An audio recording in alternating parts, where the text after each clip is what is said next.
काल काँग्रेसच्या माध्यमातून आपल्या राज्याच्या उपमुख्यमंत्री माननीय नामदार सुनेत्रा वहिनींच्या बद्दल काही शब्द त्या ठिकाणी वापरले गेले. तसं पाहिलं तर आपला महाराष्ट्र हा सुसंस्कृत आणि संस्कारिक महाराष्ट्र आहे.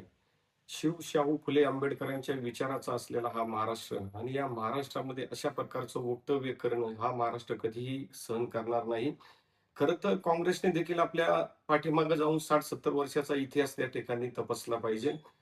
जी महिला, जी माता एवढं मोठं संकट कोसळून देखील समर्थपणे या महाराष्ट्रात नव्हे तर या भारतामध्ये समर्थपणे त्या ठिकाणी उभी राहिली. स्वतःला त्या ठिकाणी सिद्ध केलं आणि संपूर्ण पक्ष संघटना बरोबर नेत असताना खरं तर सातत्याने त्यांनी एवढ्या कमी कालावधीमध्ये वेगवेगळे प्रश्न सोडवण्याचा खऱ्या अर्थानं त्यांनी प्रयत्न केला. परंतु आज आपण पाहतोय की काँग्रेसच्या माध्यमातून असं वक्तव्य करून खरं तर महिलांचा हा फार मोठा त्यांनी अपमान केलेला आहे. खरं तर काँग्रेसने त्या संदर्भामध्ये माफी मागितली पाहिजे आणि आम्ही या ठिकाणी सर्वजण या जो काही काँग्रेसने या ठिकाणी शब्दांचा वापर केलेला आहे, त्याचा आम्ही तीव्र शब्दामध्ये निषेध करतो.